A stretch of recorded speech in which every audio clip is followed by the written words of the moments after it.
Alright, hello again to anyone watching these Kaijudo videos. Today, back with another match played in the Kaijudo Open that I was hosting through the Rangers Dojo Discord group. So this match, once again, played by Loui on the right-hand side, playing his Fire Dark Nature Light Haven control deck. And on the left, once again, Gareth playing Mono Nature. So this matchup, I think going into it, I kind of like Gareth's side of things. Mono Nature against some of these more passive control decks. It just does a great job presenting a ton of card advantage. Threats like Anjac and Rawcore just really do a good job of snowballing, and it just puts on a lot of pressure. And Louis' deck is not the best at building up a board. That said, like, he has the triple Mez, triple Spire Puppet, which are really crucial cards.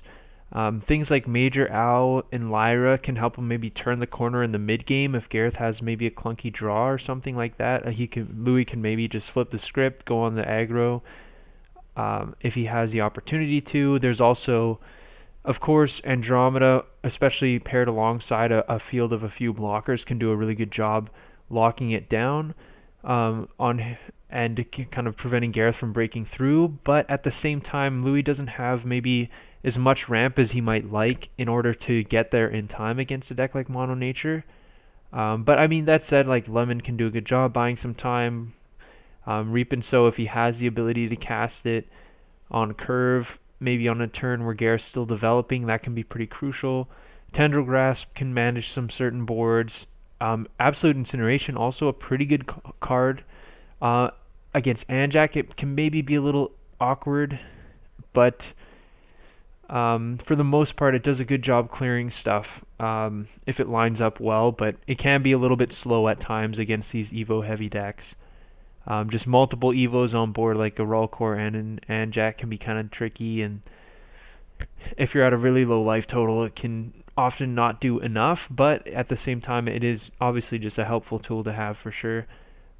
Underworld Stalker can be a bit slow against the nature deck, but if you're pairing it with enough other defensive cards, that it can be good enough to help mitigate a lot of aggression as well.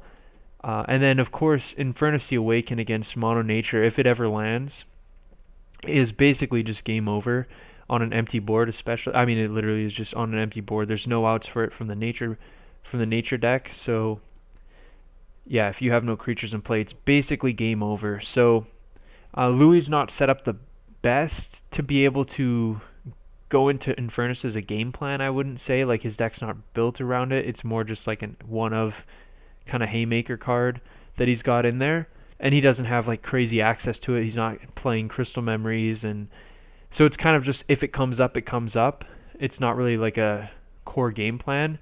That said, his game plan in general is to just survive long enough to hopefully stabilize with these big things, so that to a sense Infernus is basically part of his game plan, but it's not something he can really bank on winning every game with, I would say. But yeah, that's one of the things about the open format when you're talking about Mono Nature. Infernus the Awaken is a big problem card, especially for decks that can get up to it really quickly. Anjac can do a good job playing through Awaken. Like, if you're just kind of getting your last damage through with an Anjac, it can be hard for them to answer your board completely, because it's really awkward to like clear the Anjac and then also set up the Awaken.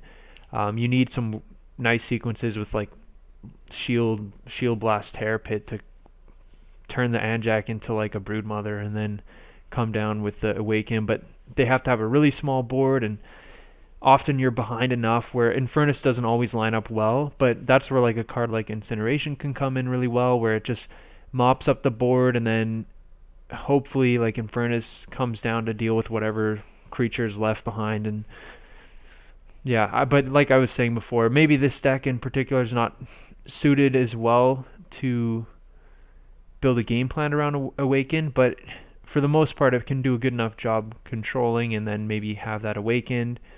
But Andromeda also just a great card for stabilizing a lot more generally speaking. but not impossible for Mono Nature to play through whatsoever. So another thing that's interesting too is with no Bone Blades, it's pretty hard for Loui to actually deal with the hatchery. I mean, it's basically his only way of really interacting with it within the couple turns that it comes down is just his discard. Like if he's going first, he can completely out the hatchery.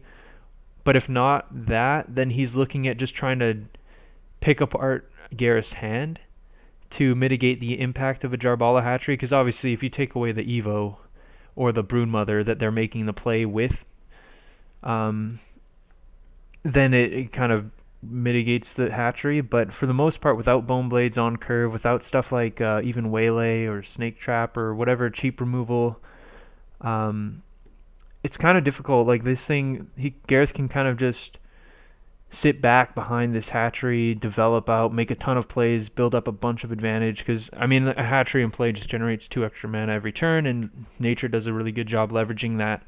So that's kind of why the discard's super crucial, just to try to pick off those evolutions or Broodmothers and things of that nature that really start the snowball out of control. So I guess those are just some things to keep a lookout for, just generally speaking. I think, again, like I was saying, I'm pretty sure, I feel like Mono Nature in general is a bit of the favorite, but it's by no means unwinnable. So with that all said, I guess we can jump right into the first game. We will kick it off here. So, of course, Loui on the bottom.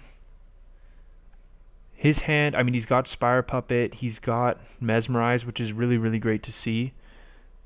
I don't know if I love the Charge Puppet. I mean, I guess it, like, Charging Puppet unlocks both Mez and the Owl. But I view Owl, I don't value it too highly. It depends how Gareth plays.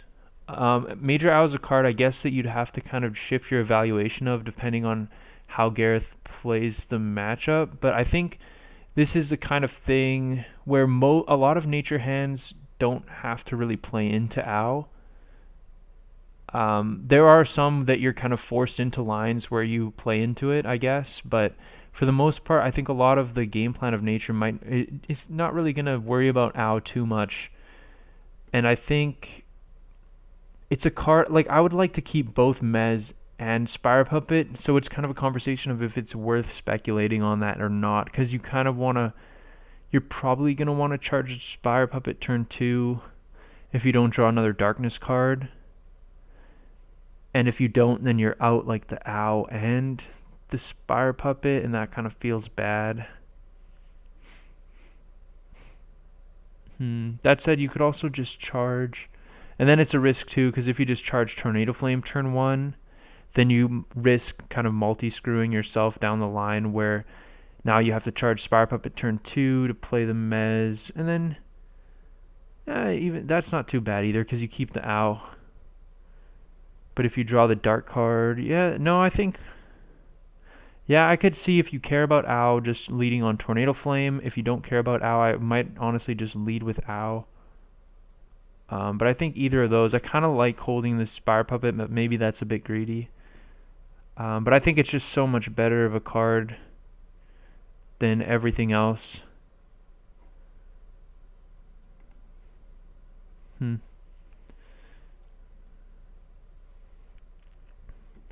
And Gareth's hand, I mean, he's lacking a lot of the power stuff. But outside of that, I mean, his hand is very strong. I mean, he's got the ability to go 2-drop Pineapple into Hatchery, Many Tribes, and then he's got Pricklebacks left over to start spamming out Evos, because then he's on 4 mana, gone +1. If the Pineapple ever dies, he's not going minus, and yeah, and then he's just got Prickleback, like any Anjac off the top, or Rollcore even, with a charge he can cast. So, I mean, he's in a really good spot here. The Great Claw, too. So, yeah, I don't mind.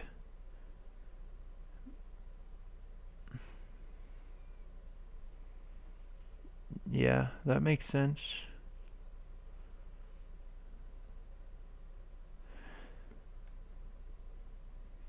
Hmm. So here I think, yeah, Tornado Flame makes sense to charge and rip the mez. Hmm. I mean, Hatchery could be something worth keeping the Tornado Flame for. But, now it's an interesting choice. Do you take the Hatchery or do you just take the Evo, the power card Evo? I think it's reasonable to take the Great Claw.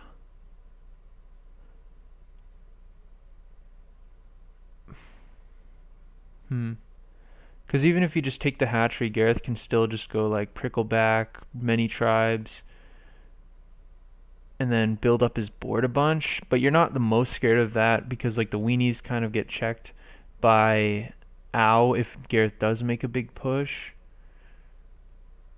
But at the same time, I mean, the Gigahorn is a lot of pressure. I mean, you're kind of looking at really hoping for like a Terrapit and Shields to answer that card, and if you do have one, then you're in a really good spot. But otherwise, like things could get out of hand. So yeah, I kind of like. Yeah, I mean, Hatchery really puts you at the mercy of the top of Gareth's deck, I guess. But I mean,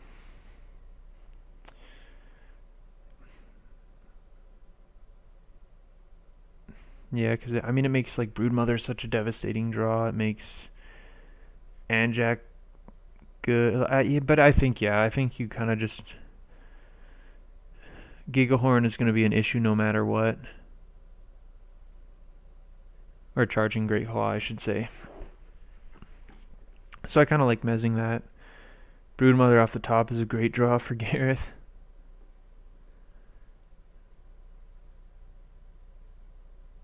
So, yeah, I think I'm fine. I mean, you could just charge the Many Tribes, play Hatchery, but that doesn't make... Charge Many Tribes, play Hatchery, and then, yeah, either way, you have to charge your top deck. So this just gives you extra mana and means that if Loui kills the Hatchery, then you keep the... Yeah, this just makes more sense. I don't really like a poke here. I mean, you could, but I don't really love it.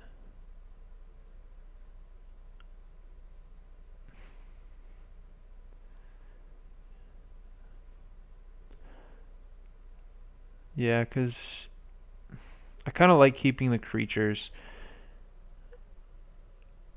I don't know. You could definitely go for the poke there, but I don't really like making that play. Hard to say though, because you do need to get aggressive at some point. But I like keeping Loui on low cards.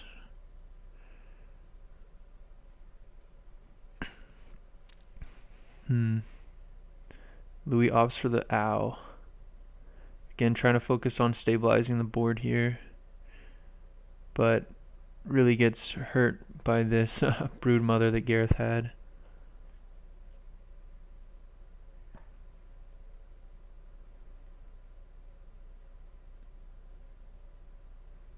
Yeah, it's a really good... So not the best cards. I mean, those are a couple pretty slow cards.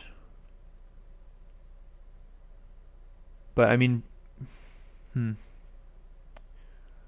Boulder Fist is like definitely a problem going down the line, I guess. And there, I mean, that's a nice draw too. Lyra, I mean, you get a clear. Kind of, yeah, I like going after the Hatchery. You just gotta kill that. But yeah, this is one of those spots where, I mean, Gareth just got a few more resources to work with. But because his defenses are pretty low, I mean, I don't know, he could play this pretty slowly. Like, just, yeah, jam another Broodmother here. And then Loui can't really, like, try to pressure Gareth to get under him, because, I mean, all it takes is any evolution card get it coming to Gareth's hand from his shield zone, and then all of a sudden, like, he's got everything he needs to just revenge kill Louis' board, and then Louis just out of everything, and then Gareth just gets to set up a game shot later on. That hatchery is really good too because it makes a lot of like really nice evo plays. Just a 1-mana bait creature from hand. Louis draws another owl, and it's one of those things where like you need to like he needs to hit his land drops at some point. But at the same time, like he kind of wants the defense, but I don't know. There's an argument to play it because Gareth might just be like banking on this like Boulder Fist plan, and if he's like Boulder Fisting Louis' board, it gives him all this mana.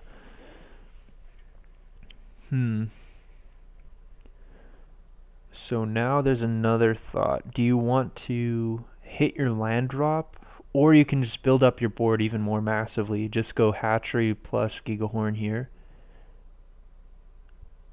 But that, of course, it means you can't play Boulder Fist the next turn. But it does just like keep all these, your access to all of these cards. But I could see just also just wanting to charge the hatchery. But I don't know. I think you could.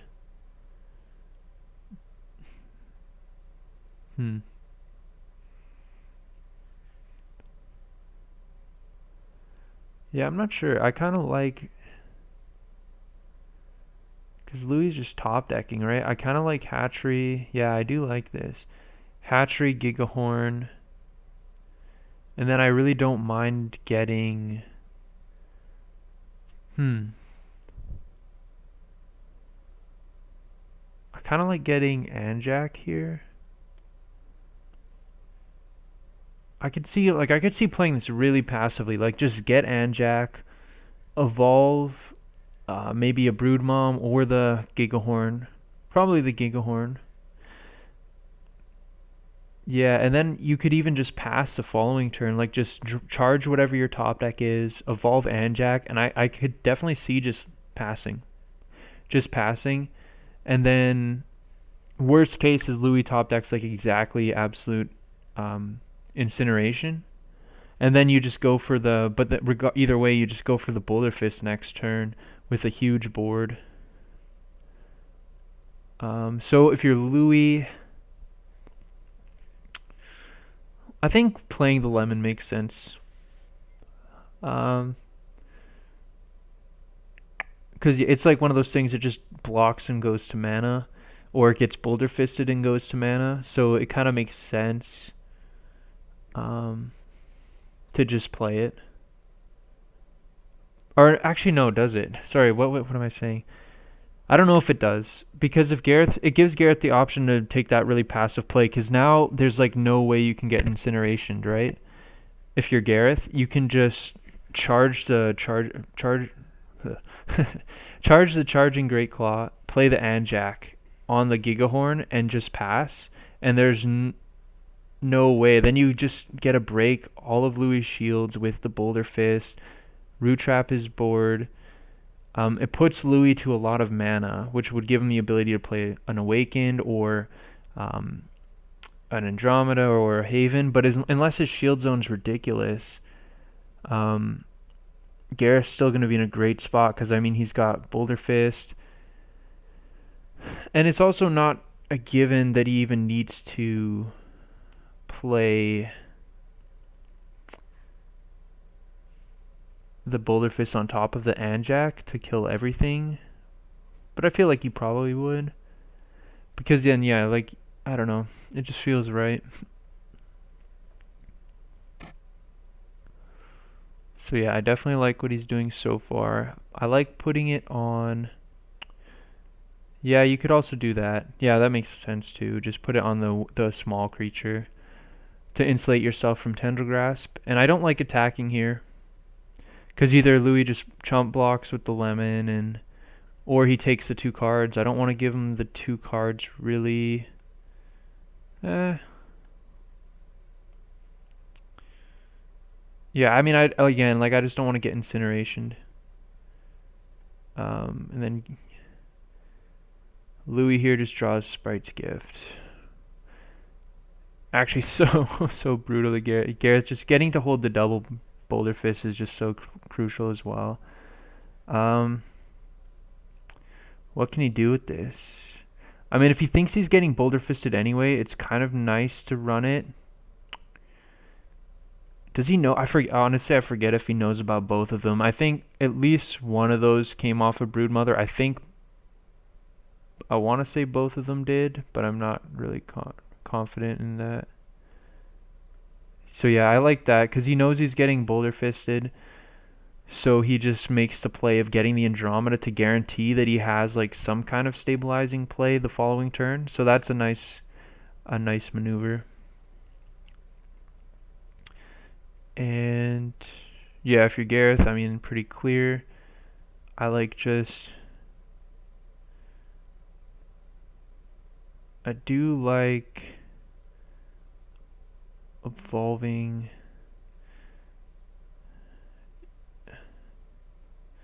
Yeah, I think I'm down to just evolve the Anjak. Oh. I like everything Gareth did until that. Yeah, it feels like he had this crazy plan mapped out and then he just did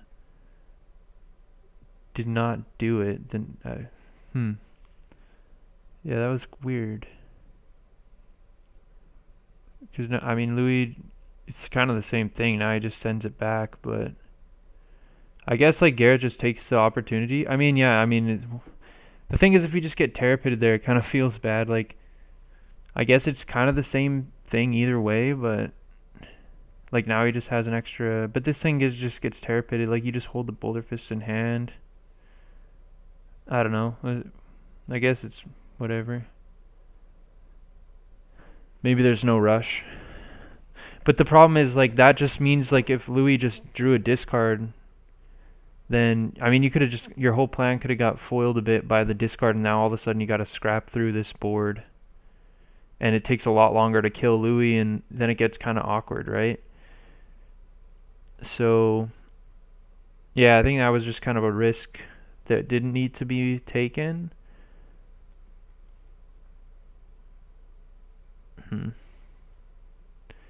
At the same, I mean, it is nice to get to develop the boulder fist just to insulate your board a little bit more. Honestly, I would have also thought about I would have definitely thought about evolving on the second boulder fist and unleashing off that, just because Anjak is like the more resilient card. He has like a piece of advantage with the Sun Clan to potentially set up for things. He's got the hexproof cards. So having something that can potentially stick around if through like some kind of sweeper effect, like if Loui does end up landing that incineration.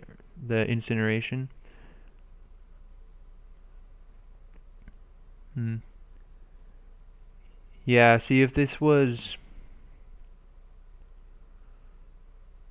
if that was like an Anjak that Loui had to terrapit, then Gareth would just be up like a Sun Clan in hand, which would give him live draws with evolution creatures. Because now his board is looking kind of iffy in the face of like incineration.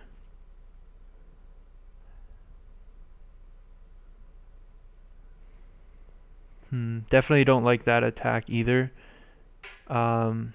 Just because it plays in, it makes Keo a live shield blast. You probably want to break. Oh, okay, never mind. I guess if that's the plan. If your plan is not to attack with the hatchery, which I think it makes sense given the situation. But it does kind of play into, if you wanted to break every shield, you should attack with the hatchery first. But if your plan is not to break them, then I guess it doesn't matter.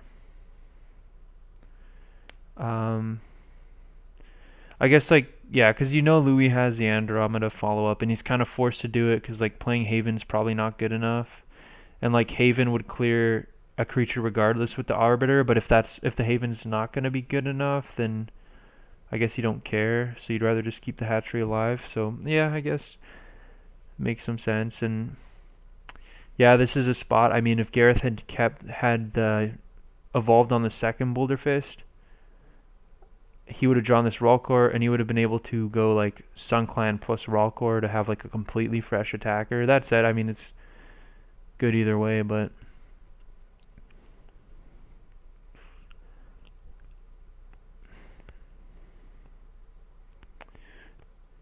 I think I would just, yeah, jam it anyways. I'd probably charge the Artichoke as well. Just having lots of mana is definitely relevant.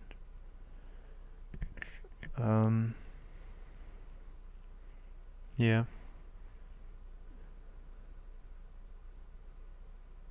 So I don't know. I mean, yeah, Gareth, overall, I think Gareth's plan was pretty good this game. Just sat back a lot, just really leveraged like Loui not really being able to do anything. To be honest, like Loui just wasn't able to really muster much. Like, I mean, he was just didn't have many cards to work with. Gareth just generated way more advantage and then set up for the Boulder Fist to just kind of come through and clean up. If Loui had Incineration, it would have been kind of troublesome. But I mean, that's one of those spots where like Loui is kind of asking for a lot because he needs like, I mean, he has it here and it kind of cleans up a lot, but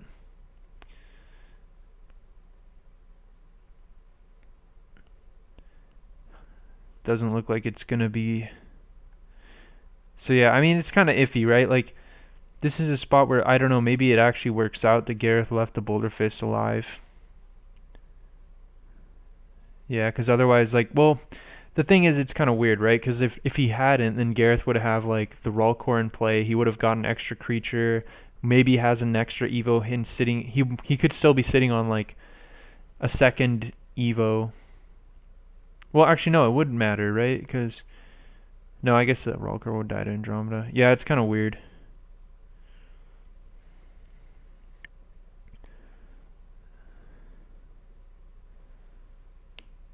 Yeah.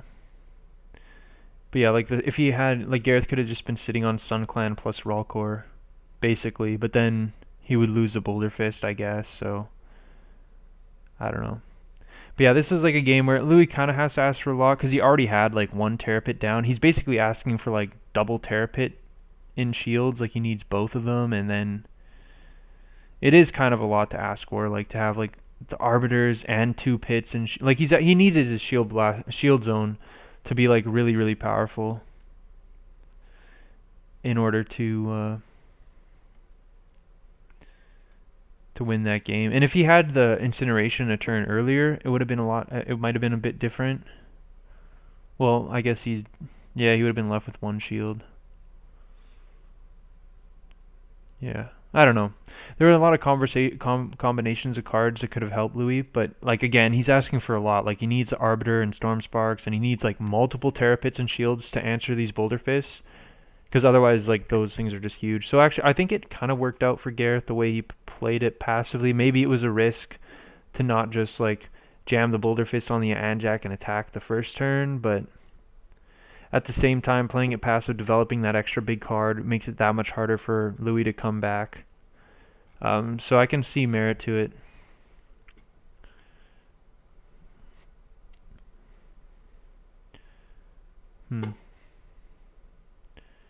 Well, it's kind of rough. So yeah, I don't know. It's hard to say how much things would have changed.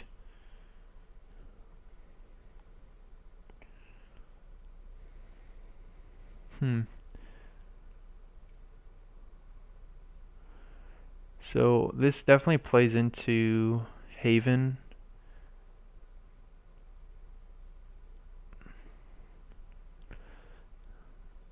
Gareth could have gone for Rolkor. Would Rolkor have been decent? Like if Gareth goes for Rolkor there, like he builds up there. Obviously he loses it, but he can potentially dig for like. I mean, it's good if he hits exactly Sun Clan, I guess. But then he has to tap. No, never mind, because he has to tap the Sun Clan. Yeah, that would be terrible. You could go for Anjak because your opponent clears it, but then again, and then like Anjak makes a little more sense because if you like you clear the blocker, and then if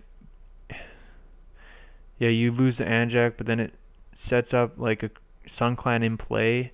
Plus, you get an untap with another Sun Clan in hand to drop the Roll Core, and then you can attack with Roll Core, and then tap the creature that comes off Roll Core to Awe Strike, and then you have two creatures. If Loui plays another blocker, you can actually get through it.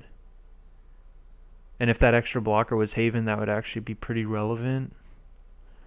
So maybe like if you're worried about Haven, going for Anjac is a better play, but you also gonna get just destroyed if your second on Sun Clan is in shield, or your third Sun Clan's in shields. So I don't know. I mean, this kind of just makes sense, I guess. Yeah, probably a bit fancy to go for the Anjac, but I don't know. Maybe it's right. Kind of hard to say for sure. So Loui digging. If he does find Haven, it's pretty good for him. So I mean, yeah, he had quite a good shield zone. If it was better, like, he had Pit, Stormspark, Arbiter. Like, that's pretty good. A lot to receive, I guess. I don't know if Gareth, like, if he had gone for the Anjac, left that in play, then that gets Terror Pitted. It gets to weird stuff with Sun Clan and being able to deploy Roll Core, but I don't know if that would have actually made a difference or not. It's hard to really say because this Boulder Fist is obviously putting in work now. So yeah, I'm not really sure if how much that would have changed things, because I don't think it would have, because I guess because Loui had the Storm Spark down, but and the Incineration follow up, which probably checks most of those things anyways, but it would have solved the issue Gareth's having right now, where he's kind of lacking bait creatures. No idea what's going on right now. Oh, I guess Louis figuring out how to use Reapin', so.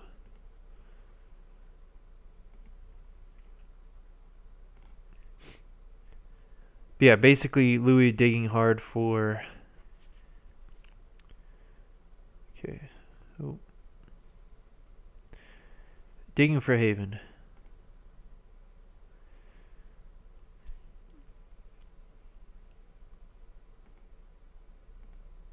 Or a blocker.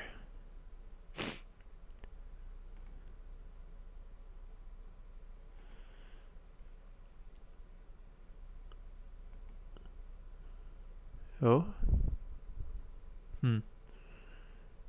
Okay, yeah, that makes. Oh. Okay, yeah, that makes sense. So yeah, okay, that answers the board.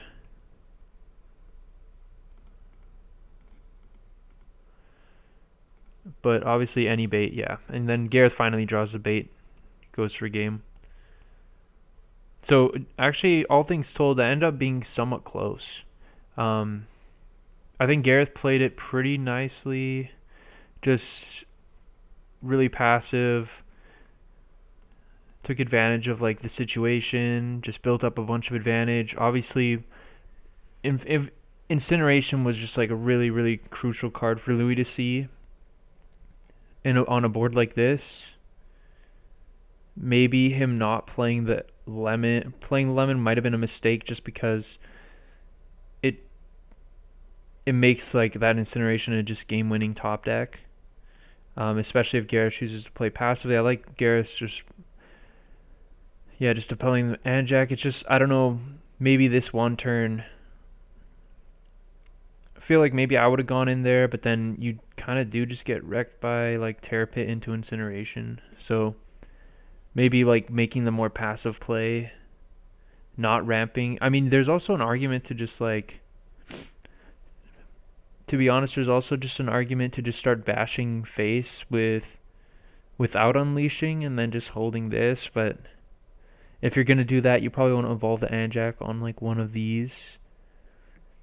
But I mean, that as well is kind of risky in the face of Incineration. Just kind of complicates things, especially I mean, this game basically comes down to like, if If Loui doesn't find any terror pits and shields, like he's basically just completely dead because those boulder fists are just way too hard to deal with. So it's basically like if Loui has 2 terror pits and shields, then he probably actually wins this game. If he has 1, it's close, which ended up being the case. And if it's none, then he's basically has no chance. And he ended up having the 1, which made it a little bit close. But yeah, for him to win, he's kind of asking for a lot because he needs like Tendril Grasp isn't even good anymore the way Gareth played this, so it's basically just asking for like an immediate Storm Spark and like a Terror Pit, and then yeah, he's asking for a lot out of a Shield Zone basically. So yeah. So yeah, interesting first game. We can hop into game 2 here. So Loui, yeah, I like just get that out of the way, I guess. Unlock light. I mean to be fair, yeah, that might be another situation where I just hold the lemon. Like against the aggressive nature draws, like if Gareth chooses to play the game more aggressively than the last game, lemon is just a really good way to mitigate that. And it is a way to like kind of stabilize a board early with a card that ends up going back to your mana zone later. At the same time, like you almost want Gareth to poke in for a couple shields in this matchup because like we saw game 1 how Loui just isn't really able to play like too functionally of a game plan unless because like he plays some major out to mitigate Gareth from poking shields. But as we kind of saw, like Gareth didn't want to poke shields anyways because like he just held back the pineapple because he didn't want to give Loui cards. And maybe there's some spots where Gareth kind of feels like attacking, but then he can't because the major owl's there. So like disincentivizing the attacking is almost like really awkward because it's this game where like you want to attack the opponent to kill them, but at the same time you don't want to attack the opponent because if like Louis's deck just doesn't have the ability to really actually play the game too well without because like he just doesn't have like the card advantage to really play his own functional game if his opponent's not giving him those extra cards. So it's actually kind of awkward. So I don't know. I think that might honestly just be more of a symptom of some issues with the deck building than it is anything else because like Gareth's deck is just able to like in that game if his opponent's not giving him cards or if both players are just doing their own thing, like Gareth can do his own thing to his heart's content. He can just generate a ton of advantage and choose when he wants to go in, when he doesn't want to go in.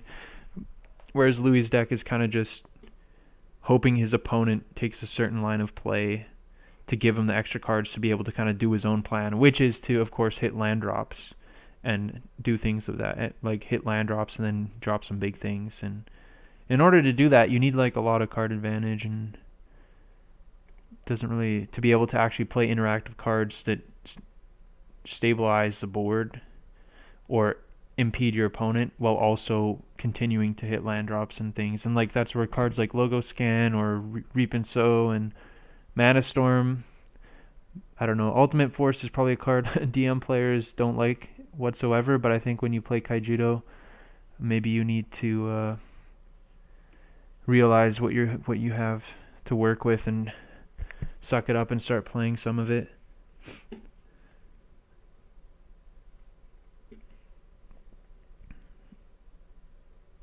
So, yeah. That's kind of why I don't like charging the lemon right away is like there's just a lot of light cards you're happy to charge and lemon's probably one of the better ones.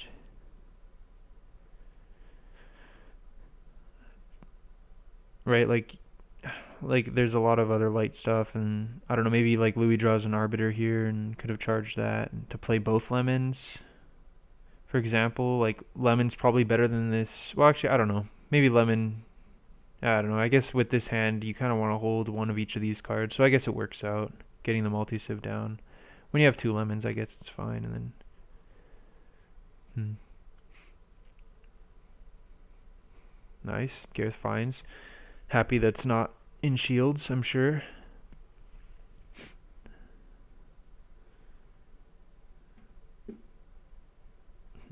Chooses not to go for the Mez, instead plays the Stalker, which is reasonable, I guess. Stalker's got more long-term value, and again, especially going second, or going first. Gareth has a much larger hand. He's already gone +1. Like, maybe one mesmerize doesn't accomplish too much because there's probably going to be a bunch of threats. So better to just take the repeating answer, even if it is a bit slow. It's more tempo positive, I guess. Because this answer, like Underworld Stalker, at least answers a card your opponent spent mana on. But Gareth, again, just continuing build up advantage, setting up for this Raw Core.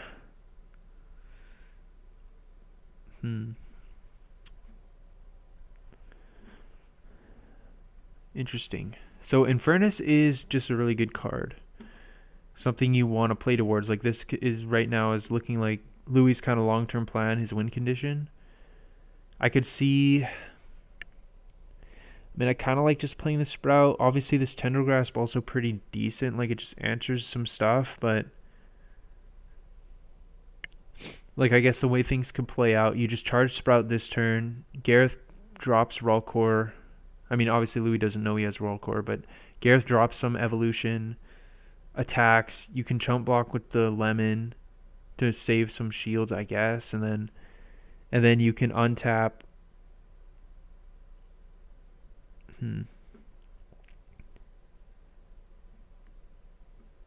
Yeah, okay, yeah, that's an even smarter play.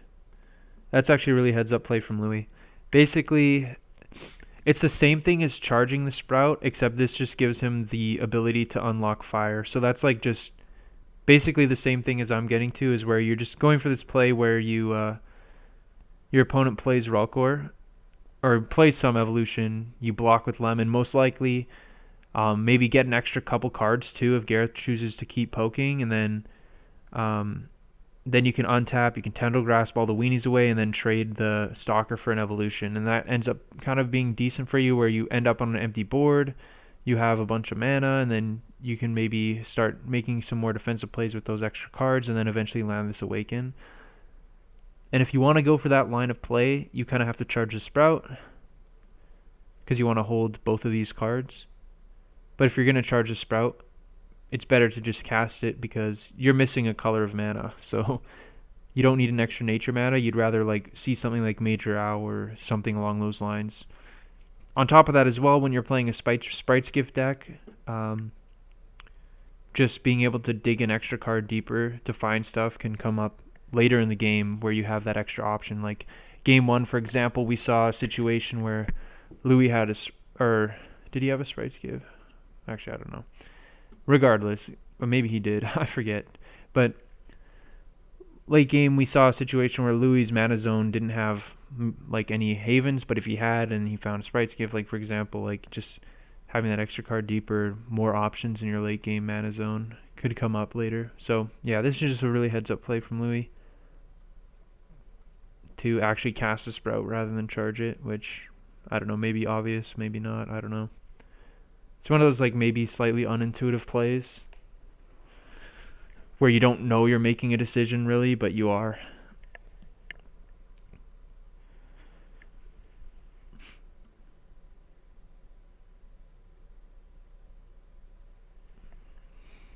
So from Gareth's side, charges an Evo. Goes for the Broodmother. I don't know. I feel maybe this is pass. I don't know.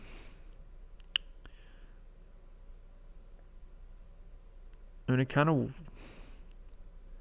does feel a little passive, but I guess like I get like the way he played the first game, he kind of wants to sit back and do the same thing, maybe set up for a Boulder Fist to get rid of that Stalker. So I can see wanting to go that route again, but Louis just gets to kind of clear the board completely here.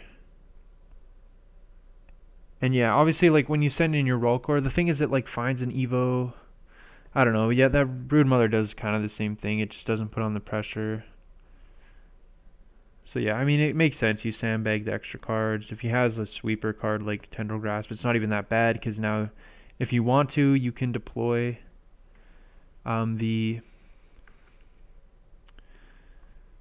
what's it called? If you want to, you can deploy some stuff.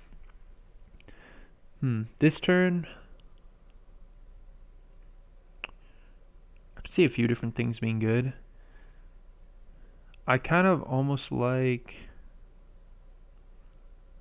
I mean,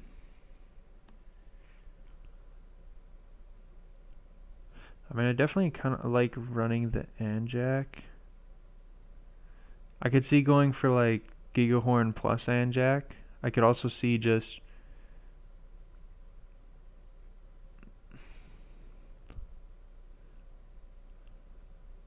I could also see just like Turnip.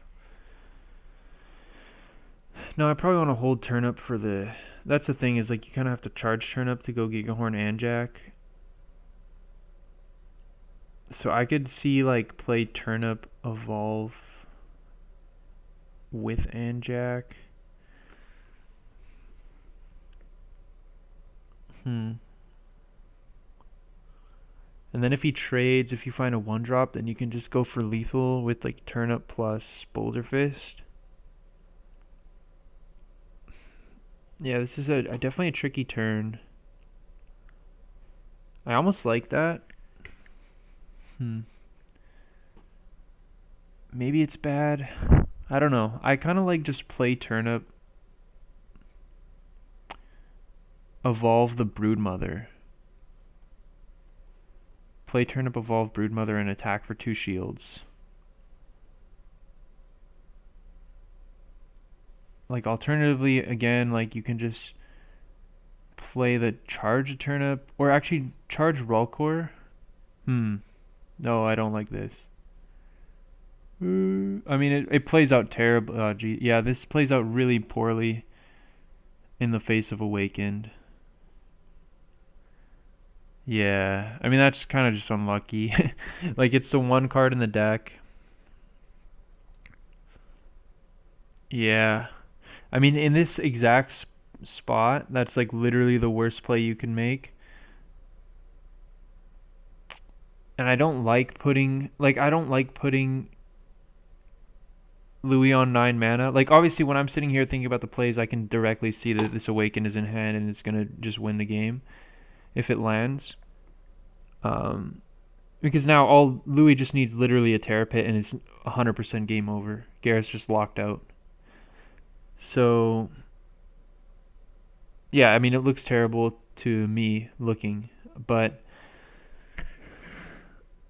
I mean, on one hand, it makes sense. Like, I mean, it does make sense to an extent, right? Like, but it still also feels kind of slow. Like, I just don't like putting the opponent on 9 mana when you're not killing them. Like, that's why I like just a lot more just, like, yeah, because now, I mean, the same thing could happen. Like, it just really, really gets destroyed by a Terra Pit in shields by a number of ways. Even if it's not Awaken, like, you just break 3 shields, your opponent Terra Pits it and plays like an Andromeda. Game over, pretty much. Like, you have Evos to follow up. But the problem is, like, your Evo follow-up isn't winning the game, even if Loui has nothing. Like, chances are he just plays, like it's hard. You can't expect him to have nothing. Like, you're giving him access to 4 cards, 3 of which have potential for Shield Blast. Like, it feels like kind of the wrong way to go about things, where you're just, yeah. Again, I'm not really sure. Like, I could see charge... I was saying charge Turnip, play Gigahorn Anjac, but I think that makes less sense than charge Rolcor, because if you want to keep the bait, and you can obviously search another Evo off Gigahorn. So I kind of like either... but I like... yeah. I think what I would do is either charge Rolcor, play Gigahorn, evolve the Gigahorn with Anjac, and search an Evo. Maybe I would go for the cheap one or another Anjac. I would either find a second Anjac or maybe a charging Great Claw, I would say. And then I would probably just attack with the Anjac. I think. But I don't like that Broodmother can be targeted and... I mean, it's not the worst. Yeah, I feel like I would almost... I mean, that maintains more advantage, spends your mana more efficiently, lets you hit an extra land drop.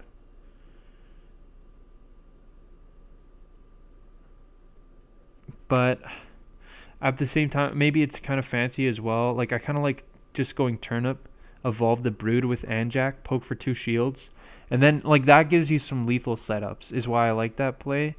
The problem is like any blocker kind of stunts those, and then you're looking at 3 shields, and now you gotta go. Yeah.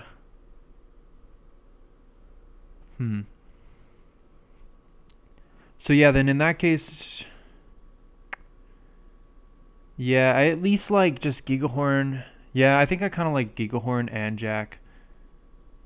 Find like a follow up and Jack, and leave the Broodmother in play. Just pass, and then you can go for Boulder Fist next turn. Yeah, I think either of those plays. Like the turn up one, like you kind of get stunted by a blocker.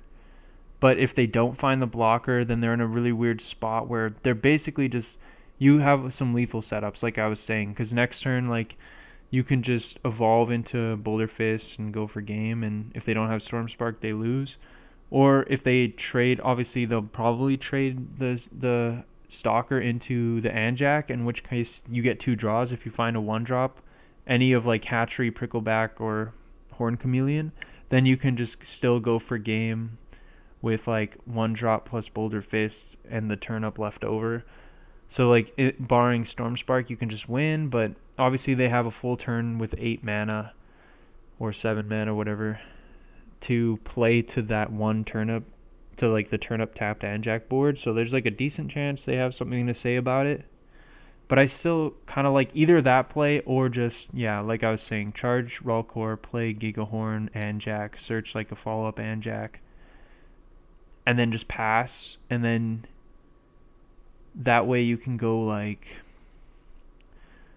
next turn like Boulder Fist on Brood, attack with Boulder Fist, unleash at that point when they're already at 8 mana, get rid of the Stalker. I don't know. You could take the passive approach. You could also take it even more passively. Just take the time to play every one of these evolution creatures, like get crazy. But I think this play was just like the worst one. Yeah, I feel like this was just the worst play.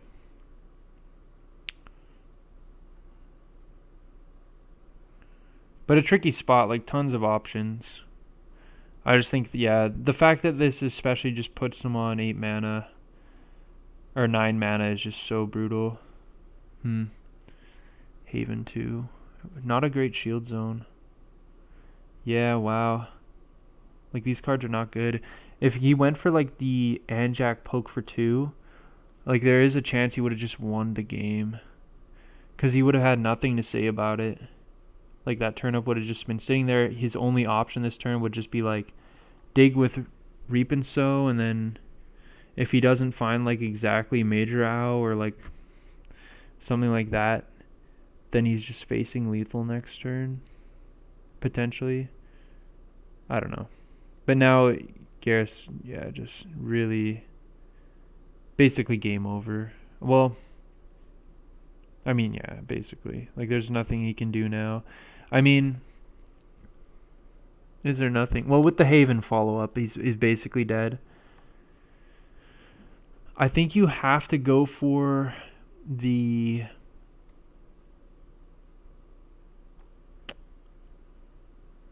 Anjak play. Because if you pass, like if you attack, well, no, yeah, if you attack and then just Louis got nothing, then you can potentially play through it if he has to trade with the Awakened. Like if Louis got nothing, you could also get fancy, play Anjak here, attack for 2. If Louis also got nothing, but that just loses to a bunch more. I mean, you lose to Terrapit regardless. You lose to like any, and that way it just hard loses to any blocker. I mean, you kind of lose to everything, no matter what, to be honest. Yeah, there's like nothing you can really do. Yeah. So yeah, I mean, it looks like maybe he would have found this blocker. I don't know. Maybe he would have found that off the Reap and Sow and survived if Gareth made the different play. Loui going for a trade. That makes no sense. Yeah, that's a not okay. Yeah, Loui decides to take it back, I guess. Because, yeah, I mean, with this board position, it's literally unlosable, I think. Like, the only option Gareth has is to, like, drop a second Boulder Fist and, like, unleash it to kill this Awakened. And then Loui blocks, and he's just got... Yeah, I mean, it's just... Like, maybe like, Gareth can potentially win from that spot if he has a second Boulder Fist. But, obviously... Loui trading the Boulder Fist in no way impacts that. Like that, the only way he loses if Gareth has like the second Boulder Fist. The only way he could potentially lose is Gareth having the second Boulder Fist, but him trading off the in no way impacts that. Is like no kind of counterplay to that, right? Because either way, he's just basically doing the job that second Boulder Fist would do just by trading for Gareth. So it's just, yeah, it makes no sense. But yeah, Gareth doesn't have it, and now, I mean, yeah, the fact that he doesn't have the Boulder Fist means it's just guaranteed game. Because obviously Loui can just tap effect next turn to kill it, and yeah, Gareth concedes there. So yeah, I mean, yeah, that one play worked out really poorly. There was a lot of options that turn. Hard to say exactly what was right, but I think feels like that was just the weakest play you can make. Just raw unleashing the Boulder Fist just to get rid of the Stalker. I think you want to play that more passively. You need to present more damage in a single turn than just that. So yeah, we'll move on to game 3 here. The one Awaken did come in clutch, but I mean, yeah, like if not for the Awaken, I mean, Andromeda would have been pretty close, pretty much lights out there as well, to be honest. Especially with the Haven follow-up. So Gareth, not a particularly great hand. Chose to go first, has the prickle back, so it looks like he's going to be planning on poking a shield. Loui also pretty clunky hand. I mean, lots of late game stuff there. Charges a Sprite's Gift. Okay, Hatchery, always nice to see. So, yeah, I mean, now he definitely wants to poke with Prickleback because it just comes back to his hand, and now it's going to be netting him mana with that Hatchery. So, definitely a good draw for him to see here.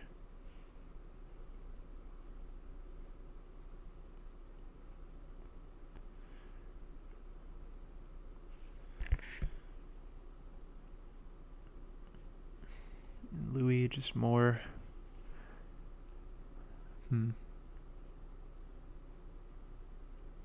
So, yeah, makes sense. Doesn't want to commit to any of these late game things. He feels like he could need them all. Stalker also a good card. Charges the Turnip. Yeah, makes sense. Just clunky mana draw. Now do you charge? Maybe you just charge the Puppet to go for the Stalker because it unlocks 2 colors at once. Yeah.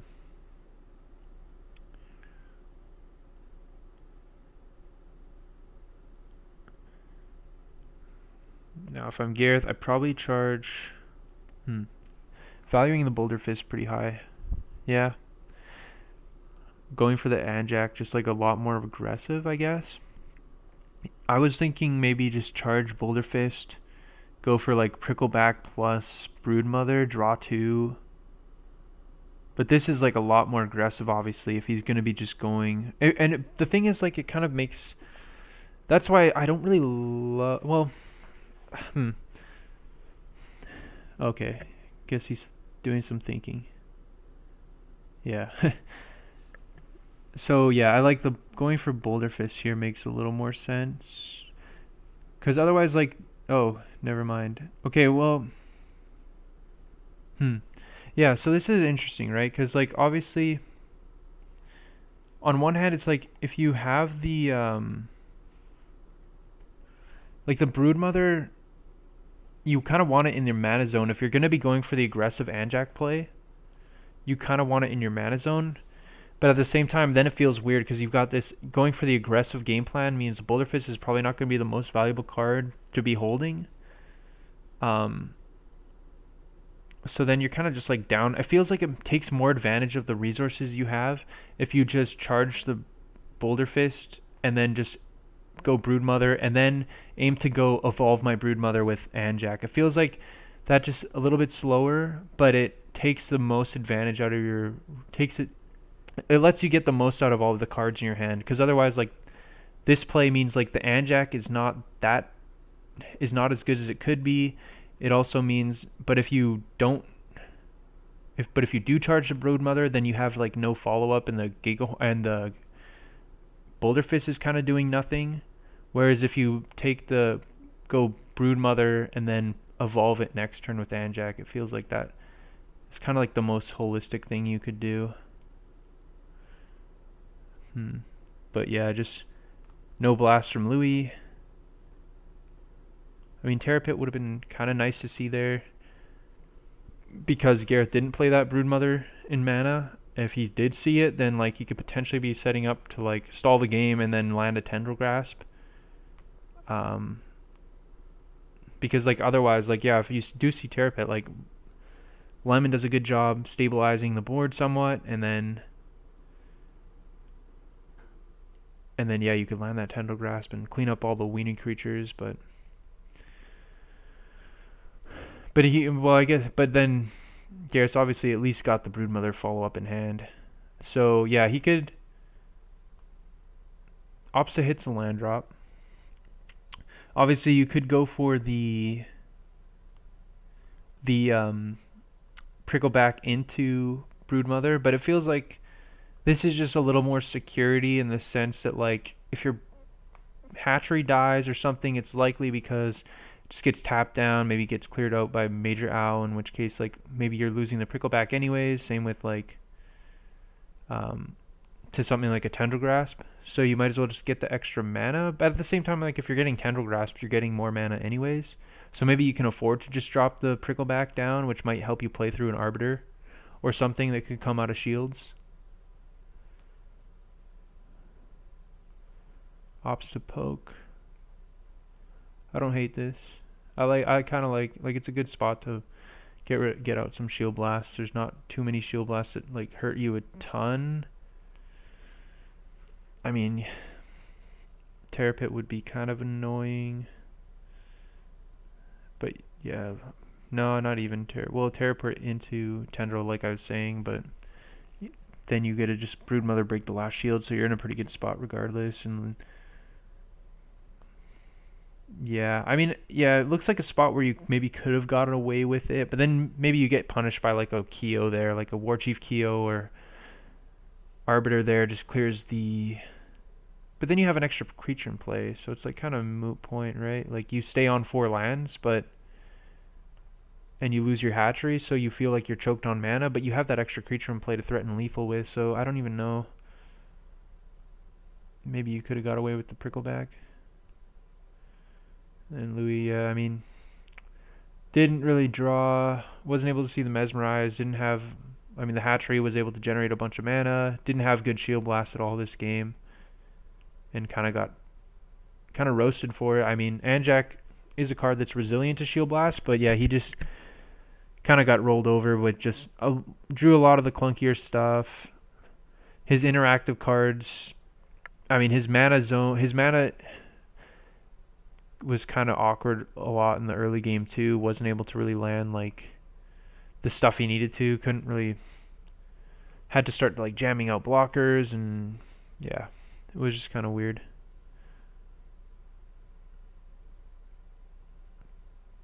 Yeah, Gareth just, it was a Keo down, but not gonna do it. Yeah, I felt like not much Loui could do that game. I mean, yeah, just blockers are pretty easy to play through in the early game. Like if you're just getting beat down by big evolutions, like the blockers can buy you time, but you kind of need good shields when those things to answer a lot of those evos. If you're not gonna like pick apart their hand with discard or pick apart hatchery with cheap removal. to like slow them down, and then if you don't have the card advantage to take advantage of and that's like the other thing. If you don't have the card advantage to take advantage of the discard, like your disruption, like that's the problem. Is you can't just like game one, like we saw, like if you just kind of wall up, nature can find a way to play through that unless your shields are insane. So you kind of need to be doing something a little more proactive in terms of like interacting with your opponent and also achieving your own game plan, which wasn't really able to be done in that match.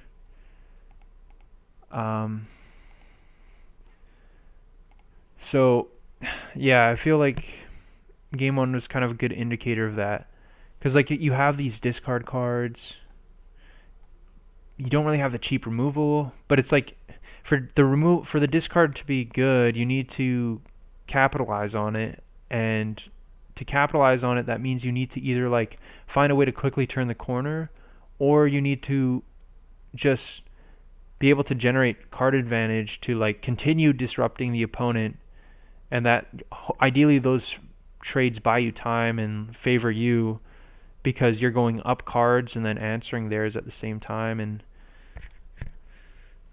because again, like discarding from both players, like Gareth can draw out of it a little bit better, it feels like, with just more pieces of card advantage. Like the big evolutions like Anjak and Rollcore generate a lot of pressure and advantage. And because yeah, just having like a cheap removal for hatchery or having like a mesmerize isn't really good enough if you can't capitalize on it. And like those games, like yeah, game one Loui had mesmerize, I believe, and then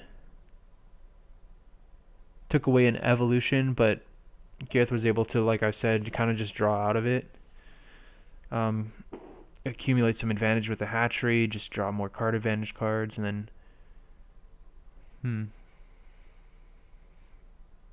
I guess game two was kind of just like a bad attack from Gareth. It felt like he had play to potentially win that game if he just approached it differently. But yeah, that was a game where I guess Loui had like some decent early stuff to, yeah. And then game three kind of just drew really clunky. Yeah, I mean, yeah, game three he just kind of drew a bunch of expensive stuff, drew the Sprites gift early, didn't find a mesmerize, found some blockers, but the blockers just kind of got run over. And then, I mean, that was kind of just a story of like you need a good shield zone. Well, game two, I guess his shield zone wasn't that good. Yeah, I mean, game two, I think Gareth just made a misplay on a crucial turn, but hard to really say, I guess. But yeah, overall, I think a good match. Pretty close. I mean, game one was pretty close. Game two didn't look that close in hindsight. Game three, also not that close, I guess. So I don't know. Regardless, I mean, a good showing from Gareth. I think I like his overall game plan. Picking his spots reasonably well, I think. Game two, maybe not the best, but game one, just taking that passive approach, I felt like that was a good way of playing the matchup. Maybe you could have got aggressive in different spots, but he played maybe a bit extra passive, and I think it paid off for him with some of those decisions, given the strength of Louis' shield zone. And then game three, I think he picked the more aggressive approach, and that ended up paying off as well. So interesting to see. Mono Nature is definitely interesting in that, and there's a lot of the cards are really straightforward. You don't have a lot of options in terms of like, should I kill this creature my opponent has, or should I do? It's kind of just a lot of brute force. But even with that, there's a lot of like identifying like when to make it. It is pretty complicated. Like there's a lot of sequencing stuff that's pretty tricky. There's a lot of like picking your spots. So I find it's actually a really tricky deck to pilot. But I don't know, at the same time, it's just like a generically very strong deck. So I don't know. Looks a little more straightforward than it actually is in practice. But yeah, good showing from Gareth. Again, like picks up, just racking up the wins. I think we've showed all of his wins already. I think he's 4-0 at this point. And then Loui himself is played a few matches on the channel so far. So yeah, thanks as always for anyone watching these videos, sticking through the somewhat long-winded commentary and discussion, but stay tuned for some more matches in the future and the wrap up for this event. So thanks as always, and we'll see you in the next videos.